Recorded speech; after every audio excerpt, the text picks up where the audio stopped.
Hello everyone, आप सभी का आपके अपने चैनल ड्रीम बिग पर बहुत बहुत स्वागत है। दोस्तों, आज हम पढ़ेंगे अर्थमेटिक प्रोग्रेशन। इस वीडियो में हमने अर्थमेटिक प्रोग्रेशन को बिल्कुल बेसिक से समझाया है।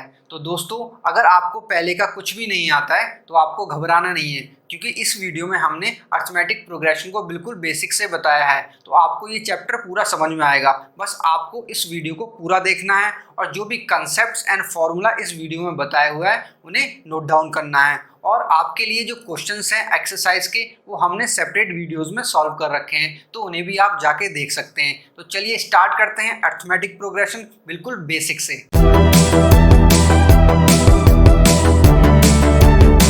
प्यारे दोस्तों, नेचर हमें बहुत कुछ सिखाता है। तो अगर हम नेचर को अच्छे से ऑब्जर्व करेंगे तो हम पाएंगे, जैसे जो हनीकॉम्ब होता है, हनीकॉम्ब होता है उसमें जो होल्स होते हैं जो मधुमक्खियों के द्वारा बनाए जाते हैं शहद को इकट्ठा करने के लिए, हनी को इकट्ठा करने के लिए, वो एक पैटर्न को फॉलो करते हैं। उसी प्रकार जो ट्री होते हैं, तो ट्री का जो तना होता है, तो वहाँ पे जब आप काट के देखेंगे, जिससे उसकी एज को कैलकुलेट किया जाता है, आपने पढ़ा भी होगा एसएसटी में। तो जो सर्कल्स होते हैं वो भी एक पैटर्न को फॉलो करते हैं। जो सबसे बड़ा सर्कल होता है, मान लीजिए वो 15 सेंटीमीटर का है, फिर उससे छोटा 10 सेंटीमीटर का है, फिर उसके अंदर 5 सेंटीमीटर का, फिर और भी होते हैं। फिर उसी प्रकार मान लीजिए कोई लैडर है तो वहाँ पे जो सबसे नीचे डंडा होता है, आपने भी ऑब्जर्व किया होगा अपने घर में, वो सबसे बड़ा होता है। फिर ऊपर ऊपर जैसे हम चले जाते हैं तो जो डंडे होते हैं बीच के, वो छोटे होते चले जाते हैं। तो एग्जाम्पल में हम मान सकते हैं, मान लीजिए 40 का है, फिर 2 सेंटीमीटर कम हो गया, 38, 36, तो इसी तरीके से कम होते चले जाते हैं। फिर ऐसे ही बैम्बू होता है, बैम्बू ट्री होता है, तो उसका जो नीचे वाला जो सबसे नीचे वाला तना होता है वो सबसे लंबा होता है, फिर उसकी जो लेंथ है बीच में वो कम होती चली जाती है। तो ये नेचर से कुछ एग्जाम्पल है जहाँ पे पैटर्न्स बनते हैं। अगर हम इसी प्रकार से जो नंबर्स का पैटर्न होगा तो वो हम अर्थमेटिक प्रोग्रेशन में पढ़ेंगे कि नंबर के जो पैटर्न होते हैं तो उन्हें हम फॉर्मूले के द्वारा निकाल सकेंगे। तो वो आगे आपको फॉर्मूलाज होंगे कुछ, तो इन्हीं को अगर हम रियल लाइफ में सिचुएशन में कोई एग्जाम्पल लेते हैं, मान लीजिए आपके कोई बड़े भाई या बहन है जो बैंक में जॉब करते हैं, कुछ भी नाम हो सकता है, भावना ले लीजिए। जैसे भावना आपकी कोई सिस्टर है जो बैंक में जॉब करती हैं, तो उनकी फर्स्ट मंथ की जो सैलरी है वो 8000 रुपीज़ है। फिर नेक्स्ट मंथ की जो सैलरी है वो 8500 है। फिर उससे जो नेक्स्ट मंथ की सैलरी है 9000 है। फिर उससे मंथ की जो सैलरी है वो 9500 है। तो देखिए दोस्तों, यहाँ पे क्या होता जा रहा है, पहले मंथ की सैलरी 8000 है, फिर 8500 है, फिर 9000 है, फिर 9500।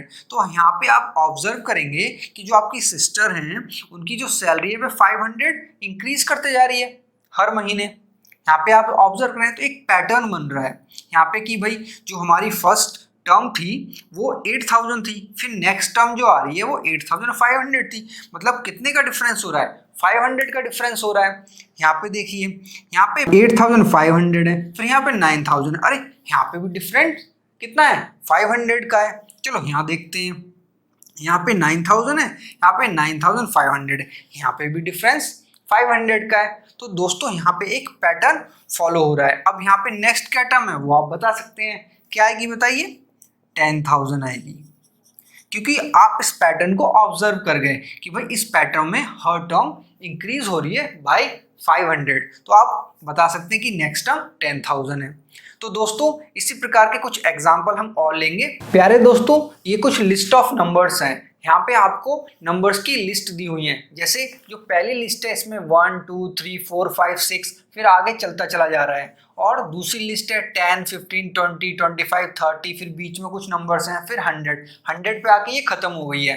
फिर तीसरी लिस्ट है 100 80 60 40 एंड देन 20 पे खत्म हो गई है। तो स्टूडेंट्स यहाँ पे जो आपको लिस्ट ऑफ नंबर्स दे रखा है, तो यहाँ पे आप इनको ध्यान से देखिए। यहाँ पे कुछ आप ऑब्जर्व करेंगे इस लिस्ट में, तो देखिए फर्स्ट लिस्ट को हम देखेंगे तो यहाँ पे देखिए पहले 1 है, फिर 2 है, फिर 3 है। तो कैसे 1 के बाद 2 आ रहा है, तो यहाँ पे हम एक पैटर्न ऑब्जर्व कर रहे हैं। इस चैप्टर में आपको पैटर्न ही ऑब्जर्व करने हैं, ठीक है।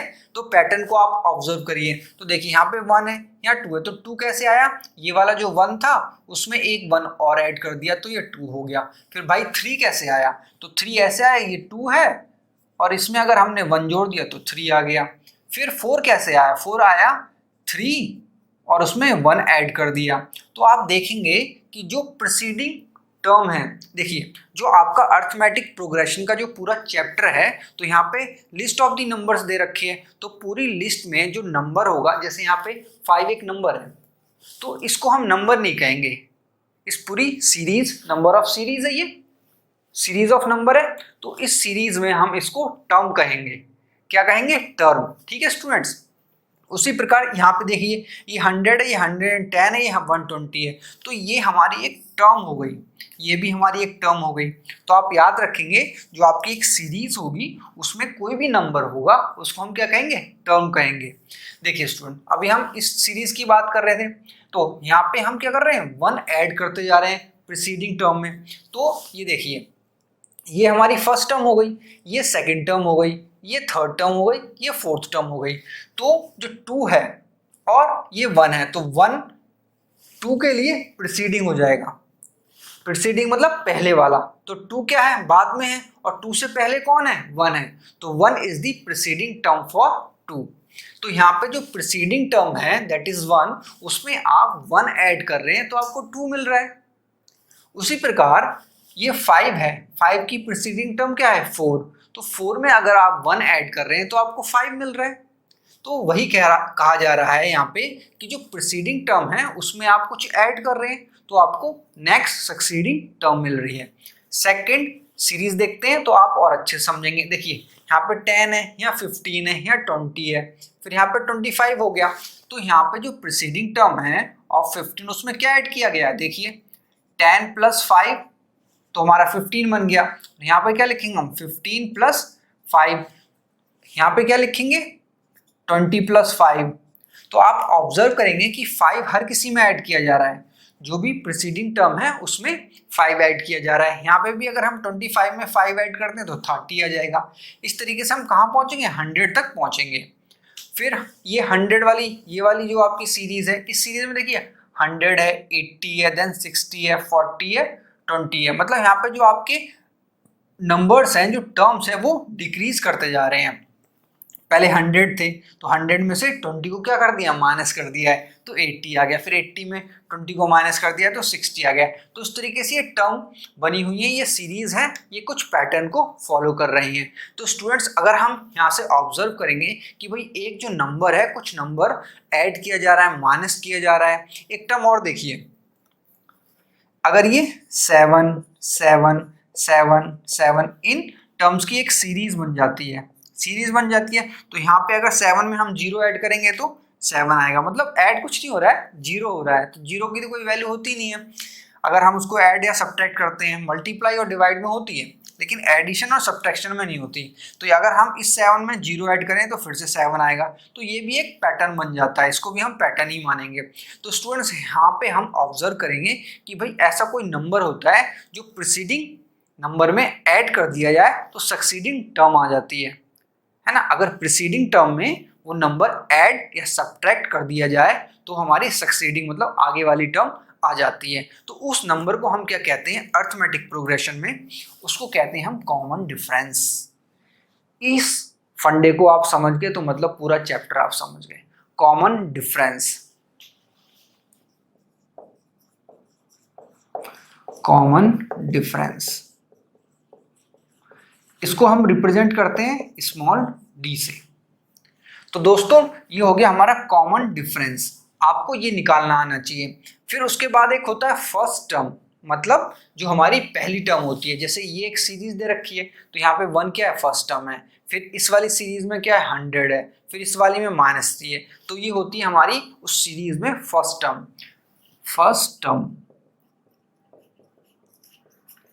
फर्स्ट टर्म को हम रिप्रेजेंट करते हैं जनरली ए से। अब दोस्तों जो आपकी सीरीज बन रही है इसमें जनरल सीरीज बताएंगे, तो उसके लिए हमने फर्स्ट टर्म को ए से रिप्रेजेंट किया, कॉमन डिफरेंस को डी से रिप्रेजेंट किया। तो दोस्तों यहाँ पे आप एक नोट लिख लीजिए, ये नोट आपके लिए काफी इंपॉर्टेंट रहेगा और इसको याद जरूर रखना है आपको। आगे चल के जब आपके चैप्टर का एंड होगा तो उसमें थोड़े टफ क्वेश्चंस हैं, तो उसमें जो कॉमन डिफरेंस है एक कांस्टेंट टर्म भी होता है, न्यूमेरिकल वैल्यू नहीं होगी, वो अल्फाबेटिकल वैल्यू होगा, जिससे बच्चे डर जाते हैं। लेकिन जो मेरे पढ़ाए हुए स्टूडेंट्स होंगे उन्हें घबराने की कोई जरूरत नहीं है, क्योंकि मैं उस टाइप के क्वेश्चंस भी आपको कराऊंगा। तो देखिए स्टूडेंट, जो आपका कॉमन डिफरेंस होता है उसको हम डी से रिप्रेजेंट करते हैं और वो एक फिक्स नंबर होता है। है, और वो पॉजिटिव भी हो सकता है, नेगेटिव भी हो सकता है और जीरो भी हो सकता है। जैसे हम इसमें देख रहे हैं, इसमें जीरो है, इसमें क्या है, नेगेटिव है और इनमें पॉजिटिव है। उसके बाद दोस्तों हम दो चीजें समझेंगे, एक क्या होता है फाइनाइट अरिथमेटिक प्रोग्रेशन और एक होता है इनफाइनाइट अरिथमेटिक प्रोग्रेशन। तो आप लिखिएगा finite arithmetic progression. Arithmetic progression को हम शॉर्ट में लिखते हैं एपी, ठीक है। तो जो फाइनाइट अरिथमेटिक प्रोग्रेशन होते हैं, मतलब फाइनाइट मतलब फिक्स, फाइनाइट का मतलब भी क्या होता है, मतलब फिक्स्ड, जिसमें फिक्स्ड हो। जैसे 10, 15 से लेके ये कहाँ तक 100 है, तो इसमें जो नंबर ऑफ टर्म्स होंगी, नंबर ऑफ टर्म्स होंगी मतलब उसके बीच में जो नंबर्स होंगे वो क्या होंगे, फिक्स्ड होंगे। मान लीजिए यहाँ से लेके यहाँ तक 20 नंबर्स हैं, तो 20 नंबर्स फिक्स हो गए ना। दूसरे होते हैं infinite AP, infinite AP, infinite arithmetic progression. उसमें जो नंबर ऑफ क्वांटिटी होगी टर्म्स की वो फिक्स नहीं होगी। वो देखिए आप, जैसे 1 है, 2 है, ये चलते चले जा रहे हैं, आगे कहाँ तक लास्ट टर्म है हमें नहीं पता, तो ये क्या हो गई, इनफाइनाइट एपी हो गई। इनमें लास्ट टर्म डिफाइन नहीं होती। जैसे इस वाली एपी में आपकी ये वाली जो एपी है, अरिथमेटिक प्रोग्रेशन है, इसमें क्या है, 100 क्या है, लास्ट टर्म है, लास्ट टर्म है। तो लास्ट टर्म क्या है, यहाँ पर डिफाइन है, मतलब बता रखी है। डिफाइन का मतलब क्या होता है, मतलब बता रखी है, यहाँ पहले से आपको दे रखी है, यहाँ पे नहीं दे रखी है तो नॉट डिफाइन है। लास्ट टर्म नॉट डिफाइन, कुछ इस प्रकार की टर्म्स होती हैं, तो आपको याद करना पड़ेगा, मतलब समझ जाएंगे आप, ठीक है। वो मैं आपको बीच बीच में चैप्टर के वीडियो बताता रहूंगा कि इनका मतलब क्या होता है। नॉट डिफाइन मतलब यहाँ पे नहीं दे रखी है, और डिफाइन मतलब आपको दे रखी है। उसी प्रकार यहाँ पे क्या है, देखिए ये वाली जो आपकी अरिथमेटिक प्रोग्रेशन है, इसमें लास्ट टर्म 20 है, मतलब डिफाइन है, बता रखी है। और ये देखिए डॉट लगा रखा है, मतलब आगे कहाँ तक जा रही है, व्हाइट बोर्ड से भी आगे तक जा रही है, तो मतलब इसमें नहीं दे रखी है। तो दोस्तों ये हो गई आपकी फाइनाइट एपी और इनफाइनाइट एपी। अब हम समझेंगे इनका जो general form of the arithmetic progression क्या होती है। तो आप लिखेंगे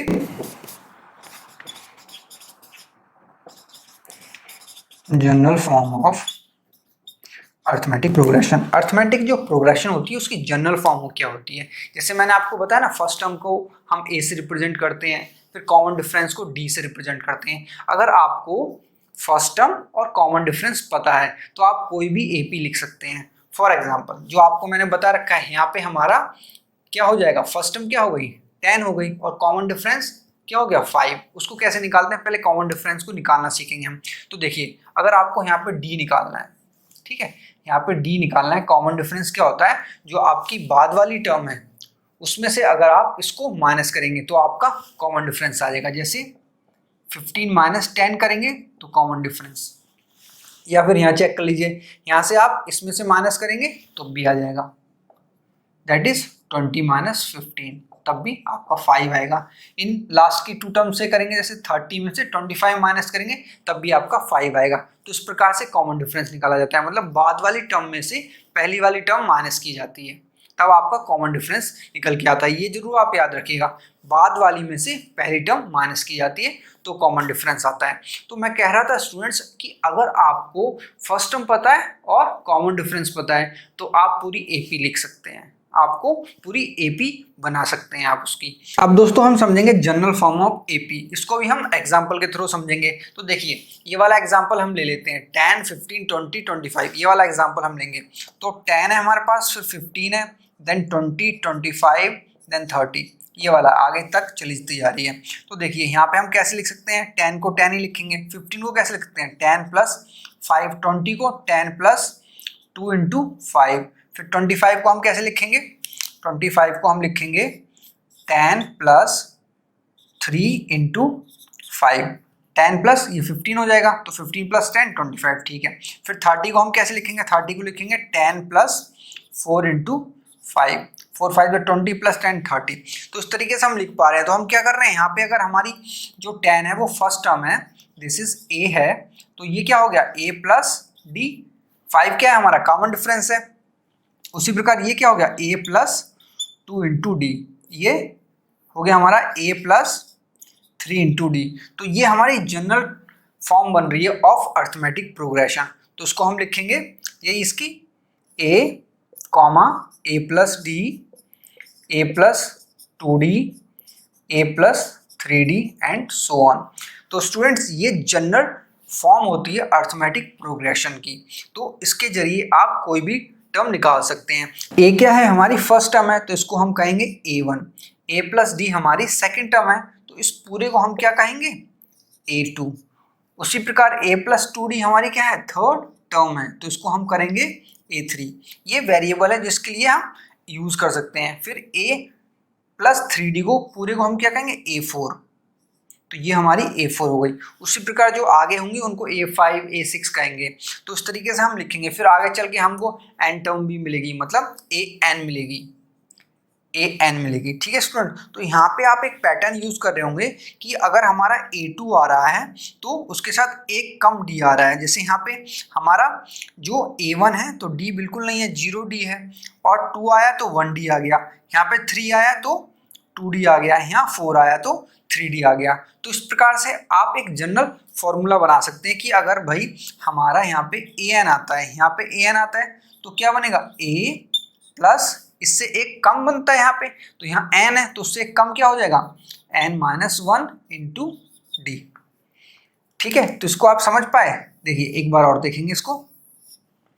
देखिए स्टूडेंट्स, यहाँ पे जो भी हमारा न्यूमेरिकल वैल्यू है उससे एक कम कहाँ पे है, d के पास है ना, a प्लस और यहाँ पे 3 है तो उससे कम 2d।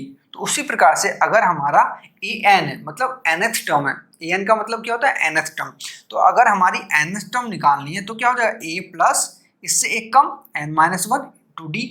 तो ये हमारी nth टर्म का फॉर्मूला है, ये भी हमने ड्राइव कर लिया। बाकी के जो आपके क्वेश्चंस होंगे इसी फॉर्मूले से कैलकुलेट होंगे। और दोस्तों आपकी जो एक्सरसाइज है 5.1 उसका क्वेश्चन नंबर 1 हमने सॉल्व कर रखा है, तो वो आप देख सकते हैं, और बाकी के जो क्वेश्चन है वो भी हमने सॉल्व कर रखे हैं। तो स्टूडेंट्स वहाँ पे आपको क्या ऑब्जर्व करना है, आपको बताना है कि जो गिवन एपी है, अर्थमेटिक प्रोग्रेशन है, वो एपी में है कि नहीं। तो वो कैसे आप बता पाएंगे, तो उसके लिए आपको क्या करना पड़ेगा कि कॉमन डिफरेंस सभी का आपको सेम बताना है। सेम कॉमन डिफरेंस आ रहा है तो वो अर्थमेटिक प्रोग्रेशन है। प्यारे दोस्तों, अभी मैंने आपको बताया था कि अर्थमेटिक प्रोग्रेशन क्या होती है, लिस्ट ऑफ दी नंबर्स होती है, लेकिन अभी मैंने आपको पूरा समझा दिया कि general form of the arithmetic progression क्या होती है, उसकी nth टर्म क्या होती है। तो अभी आप समझ गए होंगे कि अर्थमेटिक प्रोग्रेशन का पूरा मतलब क्या होता है। तो हमने उसकी डेफिनेशन भी पूरी लिख दी है कि arithmetic progression is a list of numbers in which each term is obtained by adding fixed number। अभी मैंने आपको जैसे बताया कि हर टर्म कैसे मिलेगी हमें, कि हम प्रीसीडिंग टर्म में एक कॉमन जो डिफरेंस है, फिक्स नंबर है, उसको ऐड कर देंगे तो हमें मिल जाएगी to the preceding term except the first term. मतलब फर्स्ट टर्म को छोड़ के जितनी भी टर्म है उनमें अगर हम फिक्स नंबर को ऐड कर देंगे तो हमारी सक्सीडिंग टर्म मिल जाएगी। तो हमारी क्या बन जाएगी, अर्थमेटिक प्रोग्रेशन बन जाएगी। अब दोस्तों आपकी जो एक्सरसाइज है, एक्सरसाइज 5.1 उसका क्वेश्चन नंबर 2 है। देखिए क्वेश्चन नंबर 2 में दे रखा है आपको कि आपको फर्स्ट टर्म और कॉमन डिफरेंस दे रखा है, तो आपको उससे एक एपी बनानी है। मैंने अभी आपको बताया था कि अगर आपके पास फर्स्ट टर्म और कॉमन डिफरेंस है तो आप एपी बना सकते हैं। तो इसका फर्स्ट पार्ट हम लेंगे। देखिए उसमें बता रखा है कि a इज इक्वल टू 10 है और d इज इक्वल टू 10 है, तो एपी बनाइए। तो एपी हमारी क्या हो जाएगी, जनरल फॉर्म लिखिए, a plus D, a plus 2d, a plus 3d। ये 4 टर्म हो गई। इनको आप दूसरी उससे भी लिख सकते हैं। जैसे ये क्या हो गई, a1 फर्स्ट टर्म हो गई, a2 सेकंड टर्म, फिर a3 third term, a4 fourth term. कैसे, ये हो गई हमारी फर्स्ट टर्म। बिल्कुल बेसिक से आपको मैं बताऊंगा, पूरा समझ में आएगा, बस आपको पेशेंस के साथ इसको पूरे वीडियो को देखना है, ठीक है, और आराम से नोट डाउन करना है। ये फर्स्ट टर्म हो गई, फिर ये सेकंड टर्म हो गई, और जल्दबाजी नहीं करनी है। जल्दबाजी में आपको चीज़ सीखेंगे तो सीख नहीं पाएंगे, आपको जो टाइम इनपुट है वो तो देना ही पड़ेगा किसी भी चैप्टर को समझने के लिए। फिर दोस्तों ये हो गई हमारी थर्ड टर्म, ये फोर्थ टर्म। यहाँ से आपको कंसेप्ट्स बनाने हैं ना, कंसेप्ट बनेंगे तभी तो आप भारी से भारी क्वेश्चन को आसानी से कर पाएंगे। तो ये हमारी 4 टर्म हो गई। तो अब हमें a और d की वैल्यू सब्स्टिट्यूट करनी है, हमारे आंसर आ जाएंगे। जैसे हमारी फर्स्ट टर्म क्या है, 10 है, तो ये 10 हो जाएगी। फिर सेकंड टर्म क्या होगी, a प्लस d, तो a प्लस d क्या है, 10, फिर a 10, फिर 2 इंटू 10। फिर ये देखिए a प्लस 3 इंटू 10, और क्या लिखेंगे हम नीचे 10, ये क्या हो जाएगा 20। 10 प्लस 2 इंटू 10 20, 20 प्लस 10 30। ये देखिए a लिख दिया हमने, यहाँ पे क्या होगा 10 होगा।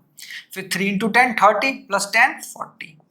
तो ये आपकी एक एपी आ गई। इस एपी की ये क्या है, पहली 4 टर्म्स हैं, 10 20 30 40। अब दोस्तों आपकी बुक का क्वेश्चन नंबर 4 है एक्सरसाइज 5.1 का। उसमें कह रहे हैं कि आपको बताना है कि कौन सी जो आपको वहां पे दे रखी है सीरीज ऑफ द नंबर या लिस्ट ऑफ द नंबर, पूछ रहे हैं कि उसमें एपी कौन सी है, कॉमन डिफरेंस क्या है।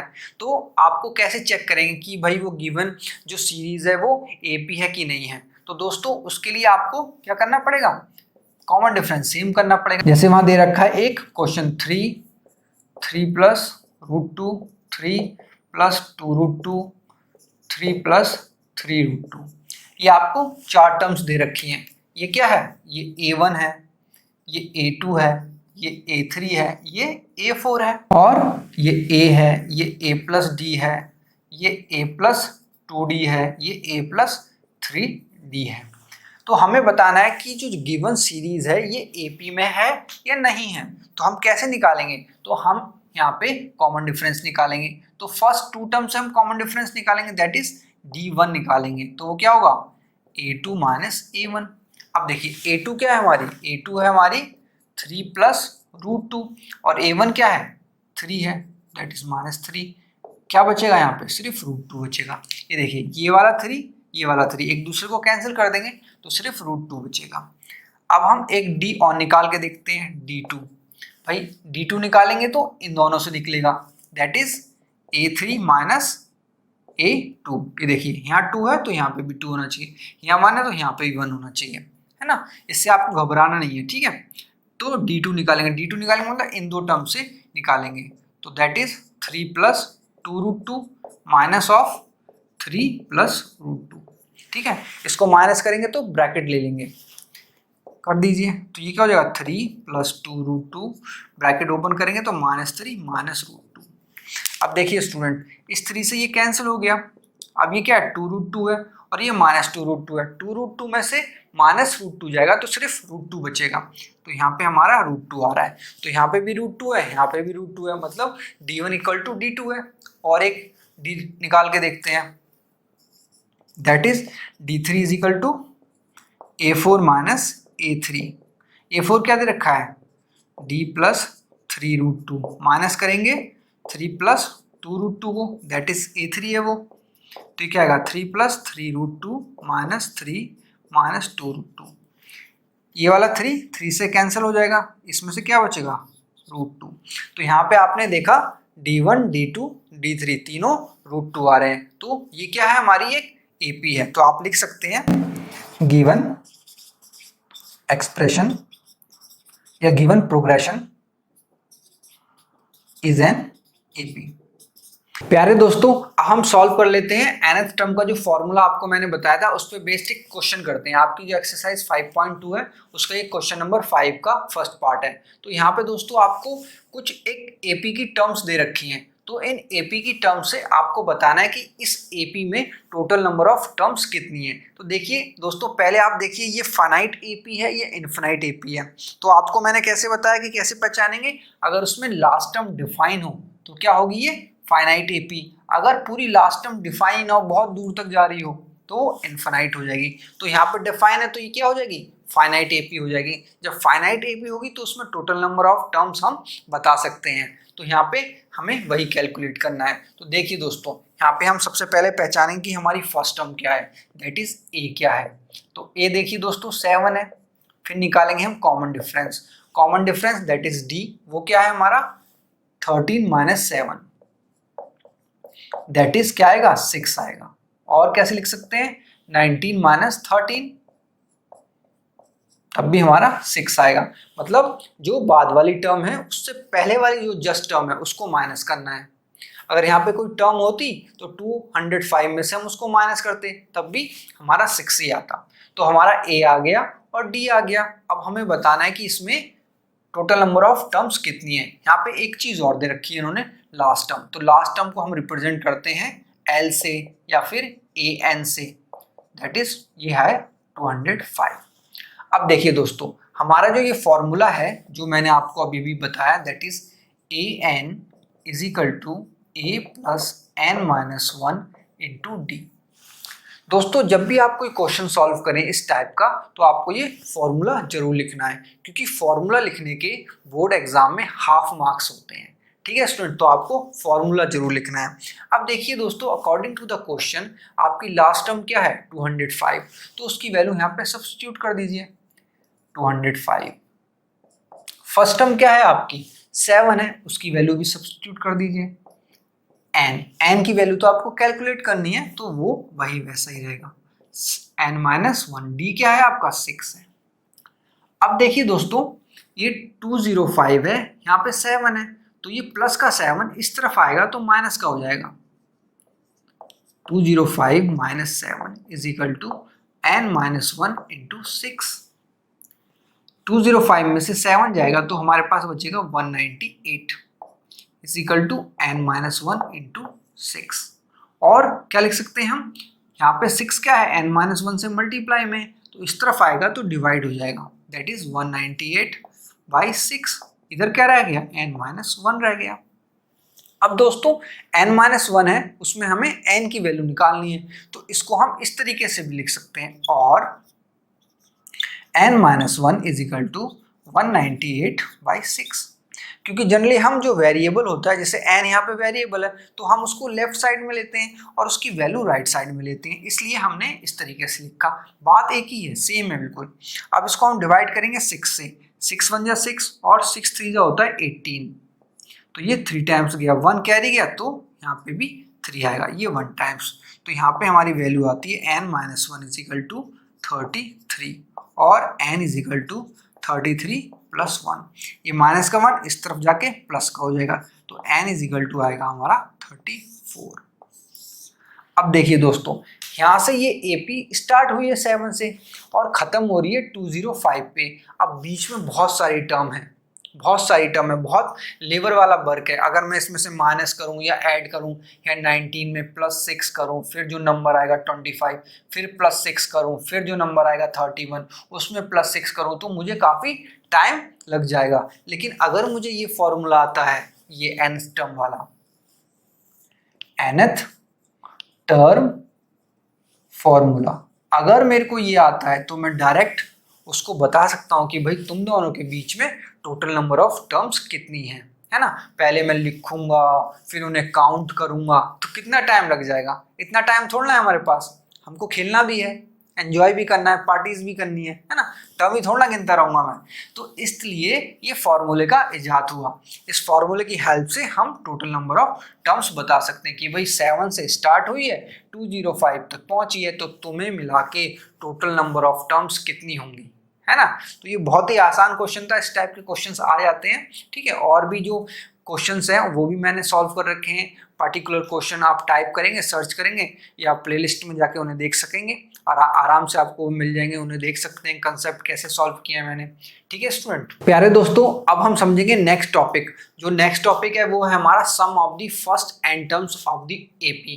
इसी टॉपिक से ज्यादा क्वेश्चंस आते हैं, जो nth टर्म है और सम ऑफ द nth टर्म है, इन्हीं से ज्यादा क्वेश्चंस आते हैं आपके एग्जाम में। तो इस कंसेप्ट को आपको बहुत ध्यान से समझना है। देखिए इसका मतलब क्या है कि sum of the first n terms. तो फर्स्ट n टर्म्स का मतलब क्या हो रहा है कि इसकी पोजीशन आप बताइए, ये कौन सी हमारी टर्म है, ये फर्स्ट टर्म है, इसको हम A1 कहते हैं, ये A2 है, ये A3 है, ये A4 है, ये A5 है। तो अगर मैं आपको कह रहा हूं कि मुझे फर्स्ट 2 टर्म्स का सम बताइए, मतलब जो मेरी nth टर्म होगी वो 2 होगी, मतलब 2 टर्म का सम बताइए, तो यहाँ पर 2 टर्म क्या है भैया, 1 है और वो